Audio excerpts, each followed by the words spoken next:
Hey guys, it's Jack, and welcome to the first episode of the Ask Jack Cai series. So I am back here on the sofa because someone in my last video said they liked it a bunch, so here I am again. And yeah, I don't have an annoying collar to bug people anymore, so that should be good as well. So, first question is from Freddy Kahuaya, which I believe is how you pronounce his name. Apologies if I butcher anyone's names in the future, this will be a common trend, I think. Tips for free blind memorization, corners and edges. So I'm just going to try to address all the time ranges because I understand I have a fairly broad audience in terms of people that don't know how to do blind who are on this channel for some reason, maybe because of my meme content. People that are I guess in the beginner intermediate range, so like perhaps 1 minute to larger than 1 minute, and larger, slower than 1 minute, and I guess faster than that, and people that know for freestyle. So I think in general, like when you're starting off, I'd recommend just using images for everything. So I'm just gonna make a example memo. So I have WL, so a wall, FV. I think of binoculars for some reason for that. It's just a special thing I use. And you cycle BM. Think of a bomb and IH. This is a special case. I think of some guy called Hayden. So I guess for corners, I guess if you're starting off, perhaps use 2 physical locations in your immediate vicinity, because I think it might be easier to attach 2 images to physical things. So perhaps here I think of a wall. It's like this towering wall here. There's some binoculars over the top for some reason here. What was the next thing I had? Oh yeah, and perhaps some guy launched a bomb, massive explosion. Maybe I can add some CGI effects here, but as a Windows Movie Maker user, I am probably unable to do that unless I can figure it out somehow. Maybe I can just add some MS Paint rendition here as a substitute for the CGI effects, and then perhaps Hayden appears from here and goes like, "Wahaha, I threw a bomb at the wall with binoculars on top," or something. Just some story/image thing.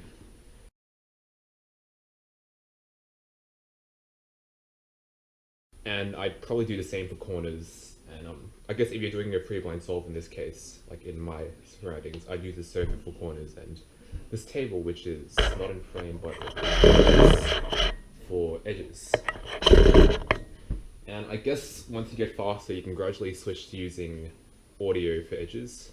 But also, keep in mind, I'm assuming that you're doing memo corners, memo edges, execute corners. But I guess you can still apply this if you do a different order, but that's the order I recommend.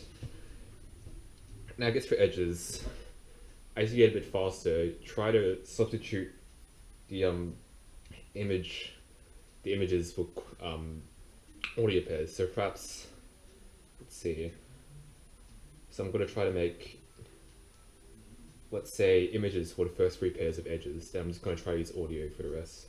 So in this case, I have HF, so I think of Heffalump from, I think, Winnie the Pooh or something. Some elephant thing. And M, so Nemo from Finding Nemo. And XA, I think of the ACR from Call of Duty Modern Warfare 3.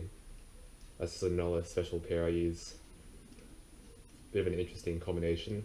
And I just use audio for the rest, I guess. So DC, so maybe duck, AP, so app, SJ, SIG. And it'd be like me picturing, I'll just this way. So there's Heffalump, and what was the next thing I had? And perhaps it's Finding Nemo on top of Heffalump's head. I mean, you can just experiment with whatever you want to do. Just make sure the objects are interacting. And XA, and then the Nemo for some reason has this massive assault rifle, and he's firing it in that general direction. And I guess I could picture them walking or something. I don't know. That's not as important.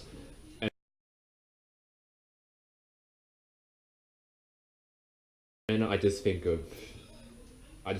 duck, app, SIG in my head repetitively, and then I'd start executing. So I think let's try to add 3 to 4 audio pairs, but use images for the first 2 or 3 pairs, and then gradually swap out the images for more audio pairs until you can do around 6 audio pairs, which takes up the entirety of corners, not corners, edges. But maybe it might be better to just switch to doing audio pairs for the whole thing straight away. Like it's been a while since I averaged around like 2 minutes plus in free blind, so I'm not entirely too sure. But if you do have trouble with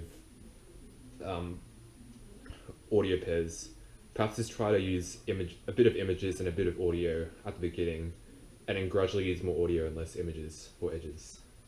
Yeah. Wow, I spent a long time on that. If you're a bit, like, I guess faster than that, so maybe around the 1 to 2 minute mark, then obviously full audio for edges and images for corners. And I think even all the way down to like what I do right now, an average 21, I still do the same thing, kind of. For the images, I guess I'm a bit more like abstract. Maybe I have like 3 random letters, let's say. Actually, I'll show you how I memo. So I just made another hand scramble. So here I just think LT, lots, KD, kids, breaking a news cycle, NS, nest, JS, joust. So I think I'd sort of picture it. So I just think there are lots of kids, because LT, KD, and these things are going into a nest, which is jousting, some sort of jousting pole, like those metal things that knights have. I think of it like very vaguely and more so as like a bunch of words / a sentence rather than the image, but I sort of figured it as an image, but not very strongly, because I remember in like 8 seconds nowadays, so I don't really have time to do that.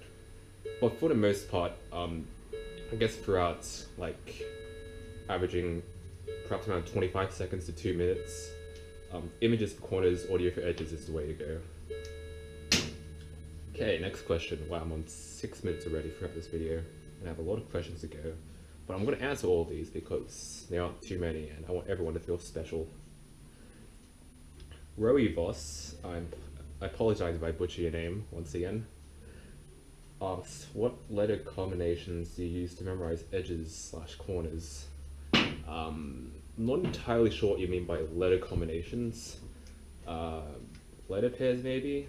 And if I'm thinking letter pairs, then maybe just like what kind of words I use and what audio pairs I use out of those.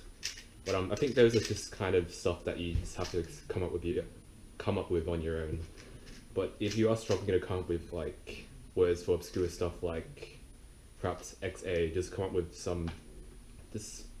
whatever. Well, I guess you can look up like lists of like other people's stuff. I know people tend to do like electrocuted something if they have X followed by another letter. But you can also just come up with your own random stuff.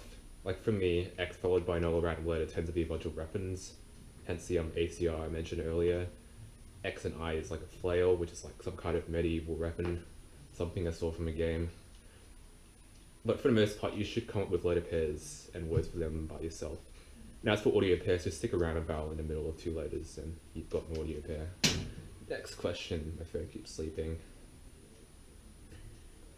Blindsided asks, can you explain why parity is faster with UFR versus UBL? So that's referring to, so for UFR, the parity algs were solving the last corner. I'm going to assume it's going to use the order of memo corners, memo edges, execute corners, which means that your parity algs will swap UF and UR, and UFR and another random piece. For UBL, it's the parity alg would swap UB, UL, and UBL and some other random piece on the cube. I actually thought UBL algs were faster than UFR. I'm not too sure where you heard that from, because I think UBL parity algs are around 0.8 seconds on average, and UFR parity algs are like 1 flat, maybe a bit below 1 flat. I think some fast people can do it like 0.9 on average in terms of like all the 20 or so algs. So yeah, not too sure about that, but I thought UBL algs were faster. Okay. Next up from Vishwanaf J Yaraman. Please comment below how accurately I pronounce your names, because I want to know, and I want to get it right next time. He asks, tips for corner twists / triple corner twists, please. Okay. So I guess like when starting off, just shoot to the UD sticker of the twist, and then like where it goes to. Let me just solve this cube so I can get it straight. Damn, my hands are cold. Oh yeah, VPN. This one's for bar golf. Okay.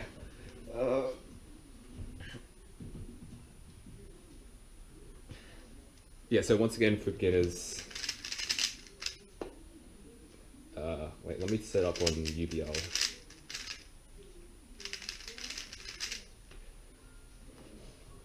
I guess just shoot to the U or D sticker. In this case, for my orientation, it'd be the blue or green sticker. I think most people use the WCA orientation nowadays, so it'd be the white or yellow sticker. So I'd shoot to that sticker first, then whatever sticker it goes to. It's just simple.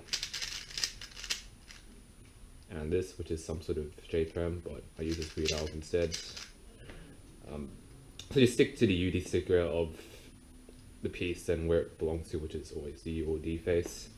For people that actually want to learn like certain algs, which I'm assuming Vish wants to do, I guess just learn an alg for every, I'm not sure what your buffer is, I'm going to assume it's UBL and like whatever other corner twist is on the cube. So learn an alg for UBL and the two algs for the sorry, my brain's exploding. The two algs that deal with UBL and UBR when they're corner twisted, and for every other two twist case on the cube that involves UBL.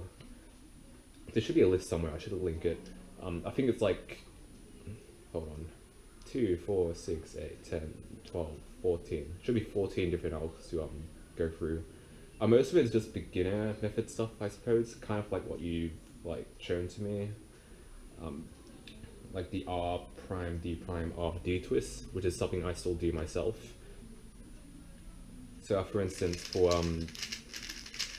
this case, so this twist case, I still do like the R prime, D prime, R D thing. So that twice, U prime, undo whatever I did before, and U. So it's kind of like a comment in itself. And yeah, just memorize all of those algs. So in terms of free twist cases, I've learnt like all the algs solve free twists, including my buffer. So for example, if I get this case, like I know I can solve it by doing this column, followed by this column. And I've just kind of planned it out in advance, and I just kind of remember, like when I get this case, I do these two columns like back to back, and I can solve them pretty quickly that way. If I get a free twist outside my buffer, then I might just do like two twist cases or something. Or maybe just set one of those pieces up to my buffer, and wait, I'd perhaps rotate to make one of those twists on my buffer if I know my buffer is solved. But yeah, it's kind of complex stuff, and for the most part, just stick to just learning single twist algs and just solving everything using those. And have I answered everything? Okay, so I pretty much finished editing the video, but then I realized that the footage involving me answering the question by Yovli Porat just kind of vanished, so I guess I'll have to redo it. So Yovli asks 3 different questions. I think it'd be good if people only ask one question in the future, just so I could answer everyone kind of more equally. But it's okay for now, it's all good. So questions asked, what stickers do you like to break into for corners and edges? It just varies a bunch based upon like what I think is the fastest column. But yeah, I generally just try to break into stuff in order to force fast columns. Not necessarily like the fastest comms in every set, like all the time, but sometimes, for example, let's say the last target of a cycle is UB, and buffered UF by the way, and I know all the fastest comms are on the D face, like these are all like 0.4, 0.3 kind of algs. But perhaps this isn't even my orientation, perhaps I may shoot to here instead, which is like maybe 0.1 seconds slower, just because it's kind of easier to see because it's on the front face, whereas I have to turn the cube a bit more to look at the bottom face. So generally, I just force fast comms and I guess involve stickers that are very close to where I looked last time, so I don't have to like flip the cube a bunch everywhere. But for the majority of people, I'd recommend just having some sort of fixed order to shoot to, just to simplify memo. So for example, I know a lot of people, when they saw a new cycle in edges, they always go for something on the U face, then perhaps like FL, FR, then whatever else. But yeah, for the vast majority, like until you're perhaps sub 25 or faster, just stick to a fixed order when breaking into new cycles, just because it's easier for memo. And doing what I just mentioned is virtually useless unless you have a very good sense of what's quick and you can find it straight away. And yeah, even then you only save a fraction of a second or something. Next question was, what are your thoughts about any sort of color neutrality for blinds? I'm looking at pre-blind only, so for that question, and in which case it's not useful at all. Like I think pretty much every fast blinder has come to the same consensus. Because getting used to like new orientation would take a ton of time. You'd have to try take a bit of time to determine which orientation am I using when starting this blind solve, and yeah, it's just like I guess no use in any aspect for my belief. So yeah. And what are my thoughts on methods like Roscoe Turbo and U2? I do plan on making a video in the future about like my recommended blind progression. I think I had ideas on this like a couple of months ago, but I kind of put it off. I'll release it soon, hopefully within the next few months. I think they're all okay. Like if I forgot everything related to blind and have to start all over again, I wouldn't actually use any of those methods, but I still think they're alright and they're shootable in certain circumstances. So yeah. Yeah, one last thing. Just give me some feedback on the stuff I did this episode. So in terms of like, should I answer more questions in the future? Should I focus on a couple? Should I try to address like, I guess the beginner side of blind more, or should I try to venture more into like the more advanced stuff? So just let me know what you guys want more in the comments below, and I'll try to see if I can, I guess, customize my video towards the needs of the majority. So yeah.